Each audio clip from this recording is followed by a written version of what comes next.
Esperemos hasta las 3 y 8, son las 3 y 6. Apenas sabemos 5 personas, 4 estudiantes. Esperemos a ver si se unen más porque si somos muy poquitos.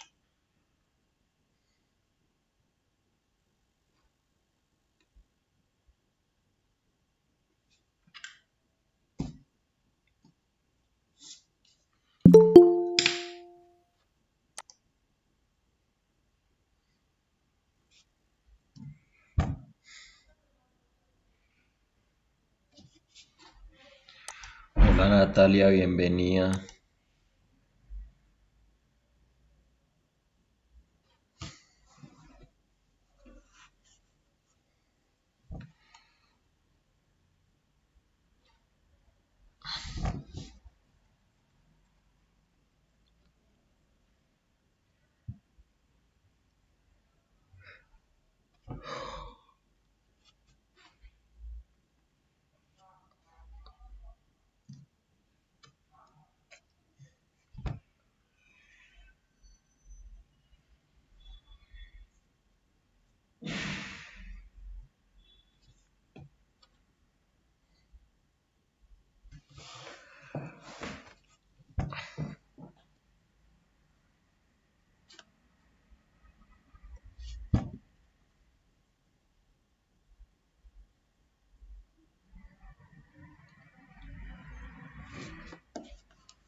Bueno, demos inicio ya entonces a la sesión. Les agradezco a las personas que asisten, a Manuela Bedoya, Mariana Delgado, Sami Valeria, Sebastián y Natalia Usme.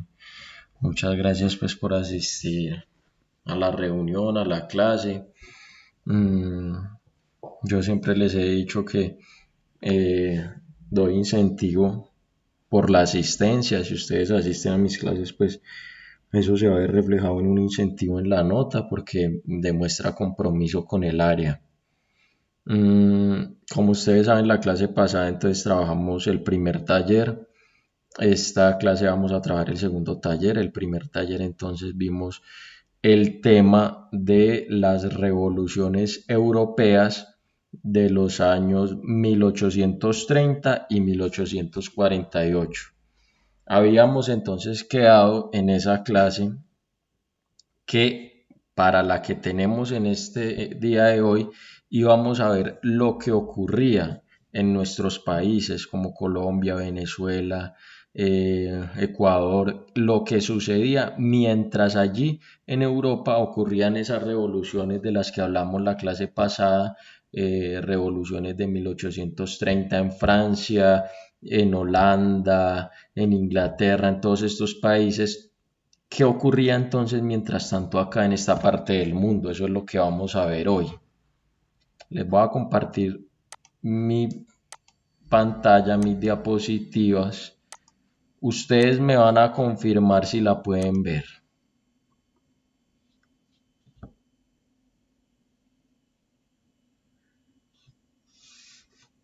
Sí, Bueno, profe, sí la estamos sí, viendo. listo, muy bien, gracias Sebastián. Entonces, para la clase de hoy, 12 de noviembre, entonces nuestra agenda nos plantea en primer lugar una reflexión, en segundo lugar una aclaración de las clases en la modalidad virtual, en tercer lugar una aclaración de las notas cualitativas, cuarto lugar ya lo que les dije ahorita, la explicación de las temáticas del segundo taller que les dije que era qué sucedía en esta parte del mundo mientras allí en Europa había una serie de revoluciones y por último vamos a ver un video explicativo también. Entonces, en primer lugar vamos a ver la reflexión. Es un video que está subtitulado en inglés, pero bueno, ahí nosotros vemos lo que pasa en el video y vamos entendiendo. Bueno, entonces préstenle atención pues al video y reflexionen a partir de lo que ven en el video.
ahí veíamos entonces este video tan bonito que nos enseña tantas cosas. En primer lugar, la persistencia que tuve el muchacho para no dejar de subir sin el perro. Ya todos estaban resignados a que iban a subir sin el perro, solo con él. Y él tiene esa persistencia de decir no, y esa compasión y ese amor ante los más débiles, de decir no, sin el perro no subo, no me voy. Y entonces llegan más manos a ayudar, se involucra más gente, y es lo que debemos nosotros hacer en estos momentos difíciles, en los cuales cada uno tiene que poner de su parte, en los cuales cada uno tiene que ayudar en la casa, a cuidar al abuelito, usando el tapabocas, no exponiéndose a aglomeraciones. De esa forma todos nos ayudamos y todos salimos adelante, así como también si vemos el compañero que está quedado en el estudio, que no entiende un tema, le colaboremos, breguemos todos a ayudarnos, a darnos una mano y a salir adelante de esta difícil situación. Bueno, entonces ahora pasando, antes de esto yo sí aquí les decía de una aclaración de las clases de la modalidad virtual. Resulta que ustedes pudieron ver el lunes, hice el encuentro de forma asincrónica, es decir, no es como estamos en este momento en sincronía, estamos acá todos en sincronía virtualmente, sino que ya se utilizan otro tipo de estrategias como una llamada, como un mensaje para explicar, y en esto consiste la asincronía. ¿Listo? Entonces, como bien lo decía el profesor Wolfgang, que fue el que creó el horario, él fue el que diseñó el horario, y en el título del horario claramente dice clase sincrónica y asincrónica. Entonces, no podemos pedirle al docente que absolutamente todas las horas se cumplan tal cuales, porque también hay un momento de asincronía según el horario. Pero bueno, yo digo que el horario ha funcionado. Ya la otra semana yo creo que les estaré mandando el examen ya final, el examen de periodo. Es un examen, como siempre lo hemos trabajado, con un enunciado con respuesta múltiple. Y pues la verdad no requiere mayor esfuerzo que leer bien y haber aprendido los conocimientos del primer y el segundo taller. Ahora entonces pasando a este punto de la agenda que se llama la aclaración de las notas cualitativas. Pasemos ahí. Y esto lo digo porque varios estudiantes y acudientes me han preguntado, me han dicho que no entienden más o menos cuál es la nota que sacan en números. Y resulta que, como ustedes saben, se está dando en palabras, cualitativamente se está dando a conocer el rendimiento a través de la descripción de los logros. Y entonces yo les iba a decir que siempre todo lo que el logro diga, demuestro habilidades superiores. Siempre que diga estas tres palabras, demuestro habilidades superiores en cualquier área, significa que usted más o menos está en un rango de 4,5 o 5, es decir, está en un nivel alto, está en un nivel superior, está en un nivel alto. Pero si el encabezado del logro empieza con soy capaz y después dice con algunas dificultades, si empieza así, pero le pone acá algunas dificultades, o sea que usted está más o menos entre 3 y 4, está en un nivel medio. Pero ya si empieza diciendo que tengo dificultades, ahí sí ya quiere decir que perdió el logro, perdió la materia para ese periodo y debe hablar con el profesor para solucionar el tema. Listo, lo aclaro porque vuelvo y les digo, ya varios me han dicho que ellos ni siquiera, yo les digo, bueno, ¿y por qué no me presentas la actividad del tercer periodo, profe? Pues yo no la perdí, ¿cómo que no? Si ahí dice, ahí, pero ¿cómo? No saben que como ya la forma de dar el informe cambió, que más o menos esto es lo que traducen los logros, listo. Bueno, sigamos entonces ahora sí con la explicación de las temáticas del segundo taller.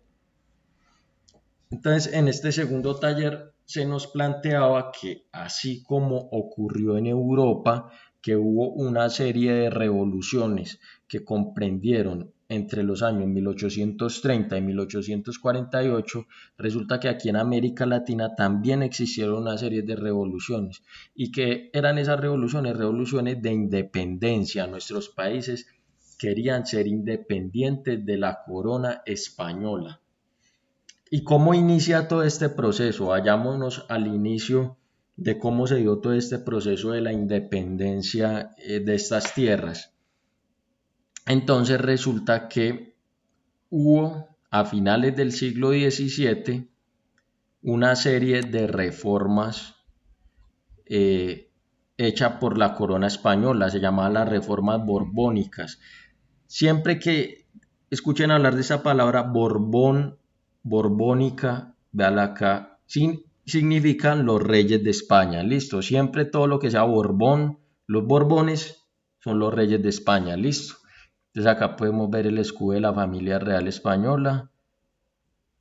El actual rey de España, como le dicen, Felipe de Borbón.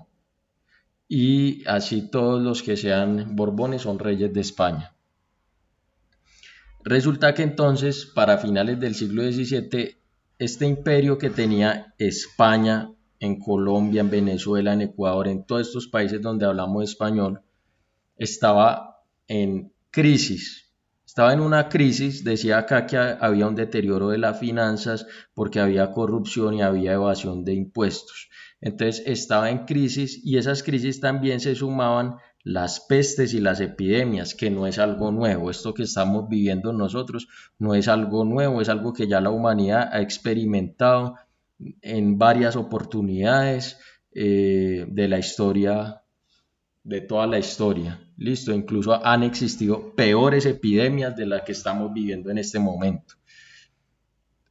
Todo esto generó una crisis que llevó a los reyes de España a que ellos hicieran estas reformas para explotar aún más los recursos de sus colonias.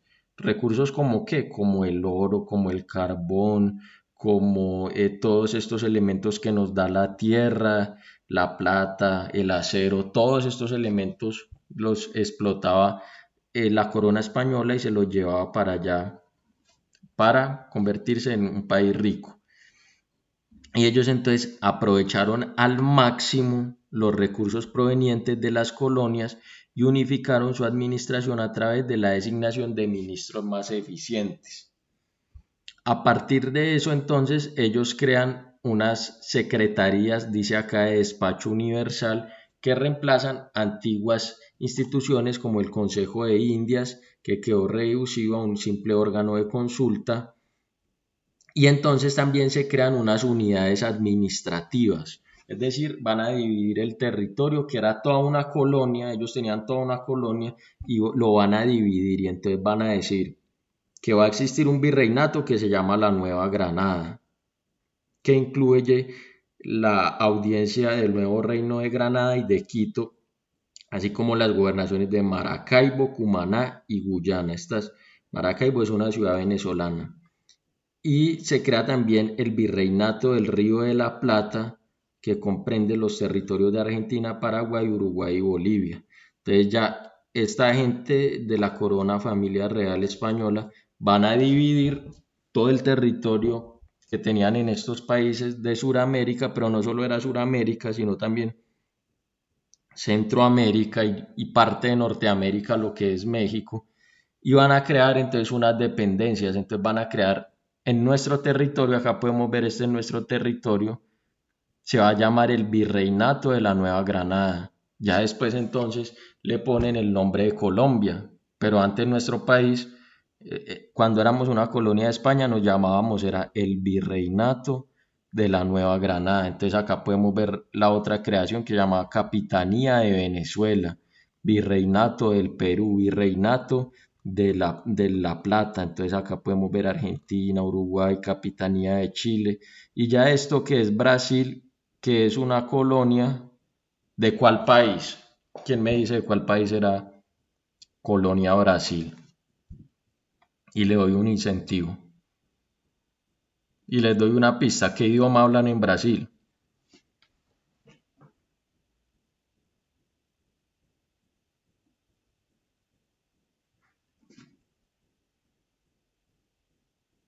Portugués.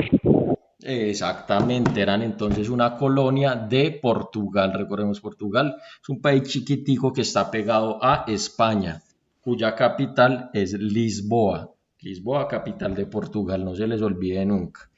Entonces, vea, todo esto que está acá en rosadito eran los dominios de España, de la Casa de los Borbones, que tenían en todos estos territorios de Sudamérica.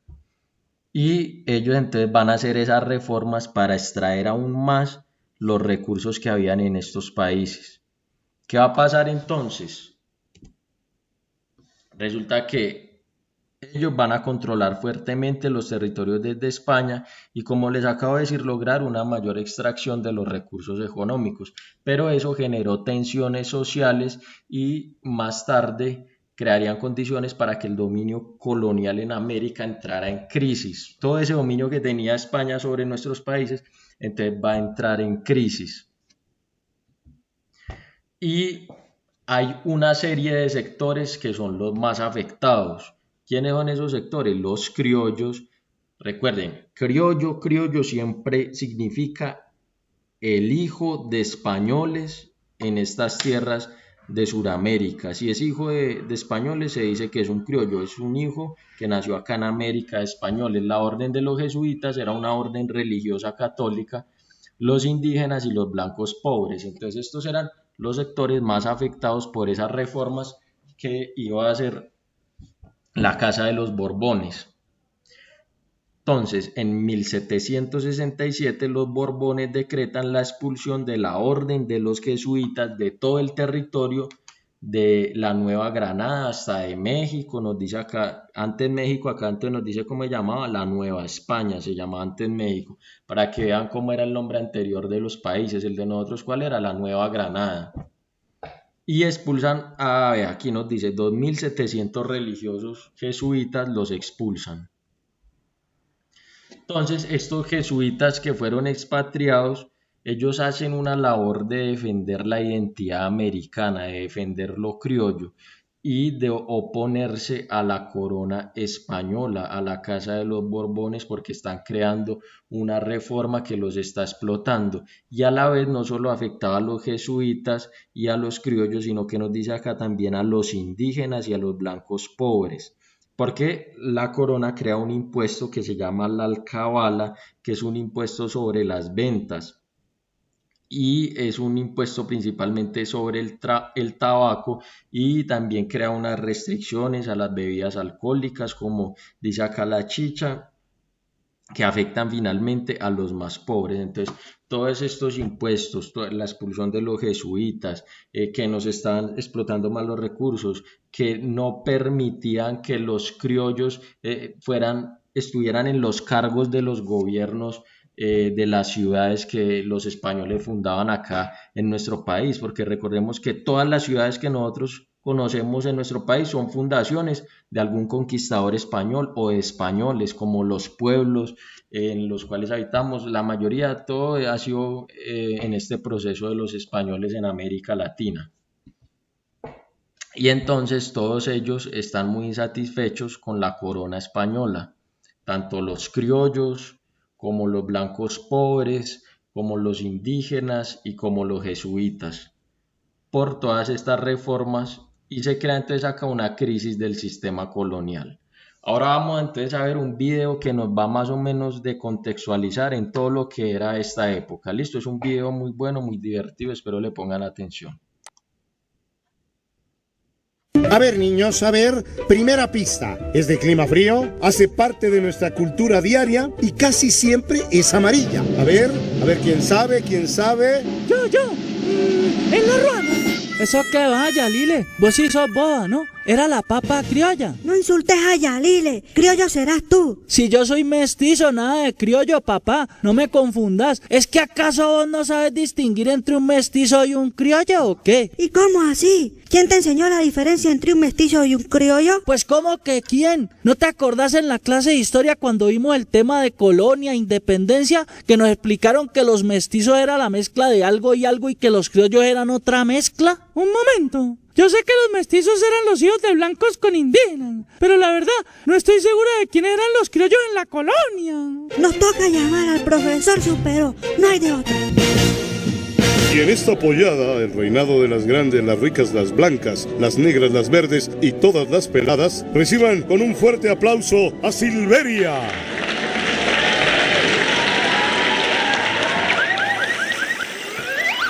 ¿Qué pasó, Hamilton? ¿Por qué me interrumpe mis 5 minutos de estrellato? Tenemos una duda. ¿Quiénes eran los criollos en la colonia? Pero eso es sencillo. Espere a ver. Ay, no, profesor, venga por mí.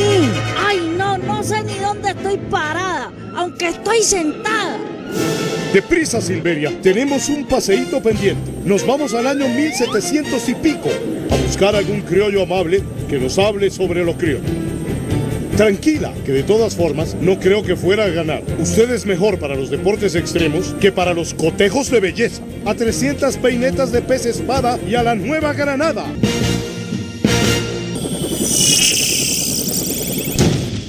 Esto ya debe cambiar. Yo estoy cansado de matarme trabajando con mis esclavos para que el precio del tabaco y del licor me toque pagarlo como si fuera un mestizo más de estas tierras. Que es que yo soy un criollo. Sin poder desempeñar cargos importantes, da lo mismo ser criollo que cualquier mestizo, o incluso uno de esos esclavos que trabajan aquí. Esto tiene que acabar. No entiendo, profesor. Si estos señores son los dueños de estas tierras y de estos esclavos, ¿por qué se quejan tanto? No sé quién es el criollo que dice el mestizo. Tranquila, cevichica. Preguntémosle a alguien para que nos aclare y de paso preguntarle si sabe dónde puedo conseguir algún combustible para este bendito cevichechere. Otra vez se me olvidó tanquearlo. Prefiero hablar con estas mujeres porque yo creo que este gordito yo lo había visto antes, en otra historia, pero lo que pasa es que no me acuerdo dónde. Oye, amiga, tengo una pregunta. ¿Pero estás loca? ¿A qué señora criolla le robaste los atuet? Si el patrón te ve, te va a agarrar a azote. ¿Pero cómo así? Esta es mi pinta para la pollada. Pero eso no importa. ¿Será que me decís entre todos tus compañeros de trabajo cuál es criollo para que le haga una preguntica? Esta morisca me pregunta que cuál de ustedes es criollo. Ay, profesor. Se están burlando de mí, pero yo ni siquiera entiendo. Tranquila, cevichica. Lo mejor es ocultarnos un minutito y preguntarles a los niños a ver qué nos dicen. Estamos listos para colaborar, profesor Superó. Solo díganos qué necesitan. Hamilton, niños, hemos venido a buscar a los criollos, pero parece que no está muy claro cuáles eran. Mire, profesor, aquí en el diccionario dice criollo, español americano, o esta otra, hijo directo de españoles, sin ninguna mezcla con otra raza, pero nacido en América. ¿Viste, Hamilton, que yo no era criollo? Si es que mis antepasados ni siquiera han estado por Europa, ¿ve? Pues de alguna parte tienes que ser, si todos llegamos aquí de alguna forma. Profesor, ¿por qué no nos explica qué es lo que somos todos si no somos criollos? Inmediatamente vamos a explorar esta situación. Ah, profesor, ya entiendo. Entonces este señor y el otro, los patrones deben ser criollos, es decir, hijos de españoles y por eso pueden tener esclavos. Pero fíjese, comadre, no están contentos porque solo por haber nacido en América no pueden ocupar algunos cargos públicos y deben pagar mucho más impuestos que los chapetones españoles. Pero ahí no acaba la cosa. Esos chapetones españoles que menciona mi mamá nos han puesto nombres a todos. Por ejemplo, por un lado tenemos a los mestizos, hijos o hijas de españoles con indígenas. Los mulatos, hijos o hijas de blancos, como estos señores con negros. Y los ambos que son como yo, que tengo un papá indio y mi mamá que es negra. Ya voy entendiendo. Chicos, ¿oyeron toda esta explicación? Pero un segundito. ¿Por qué no mencionaron llamaron a los criollos? Pues según lo que hemos mirado en algunos libros de texto, en este tipo de categorías no aparecen los criollos porque no son una raza, sino como dije antes, los hijos de españoles nacidos en América. Eso quiere decir que los criollos hacen parte de la raza blanca. O sea que los criollos son como una subcategoría de los blancas. Sí, mamá, algo así. Igual, lo importante es entender que los criollos eran más bien poquitos. En un censo que se hizo a finales del siglo XVIII en la Nueva Granada, descubrí que los blancos eran más o menos un cuarto de la población. Y aunque no aclara cuántos de esos blancos eran criollos y cuáles españoles, lo que sí se puede decir es que los criollos eran menos que un cuarto de la población. Correcto. Misión cumplida, Cevichica. A empujar nuestro carrito y de vuelta al mariscón.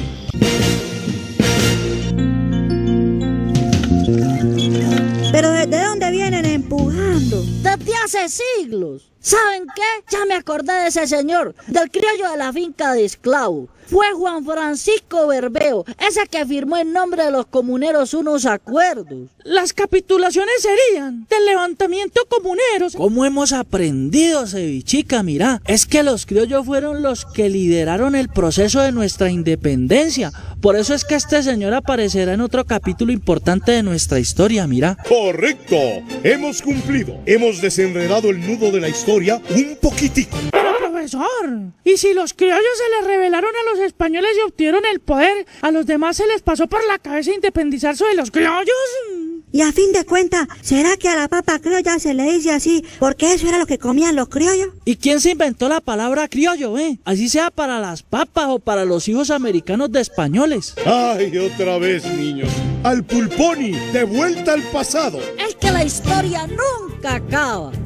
Para más información, entra a www.colombiaaprende.edu.co/historia hoy.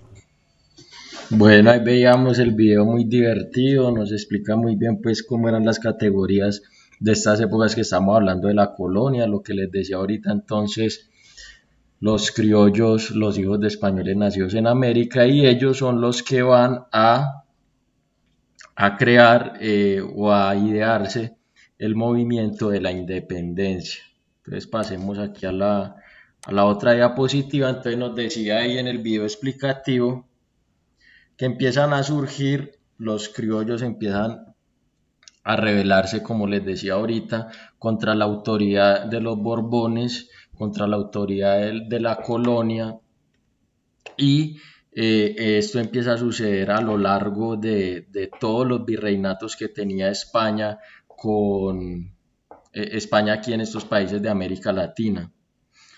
Entonces aquí en nuestro país, que es el Virreinato de la Nueva Granada, pero que después se va a llamar la República de Colombia, empieza entonces una insurrección en el pueblo llamado El Socorro en 1781 en Santander, y allí entonces varios vecinos rompen unos carteles que anunciaban los nuevos valores de los impuestos y lanzaron consignas contra el gobierno virreinal.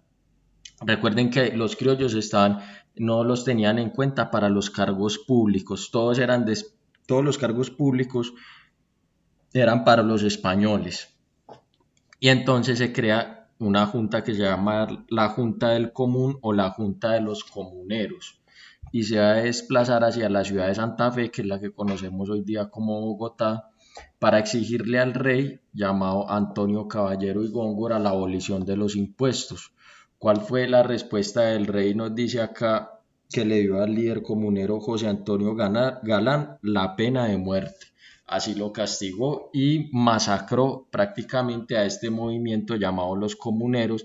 Pero entonces, a partir de todas estas masacres y de que la gente intentaba oponerse a esta monarquía española, entonces empiezan a surgir ya más un movimiento de criollos ricos liderado por un criollo rico que era Simón Bolívar, y él es el que finalmente va a llevar a todas estas tierras a la independencia de la corona española, pero ese tema lo vemos más adelante. Por ahora entonces dejamos ahí, no sé si tienen alguna duda.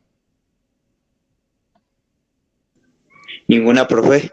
Todo está claro. Todo está muy claro, listo. Entonces, yo creo que, como les dije, la próxima semana entonces les envío el examen, y bueno, que terminen de pasar bien. Chao. Ya, profe, gracias. Chao.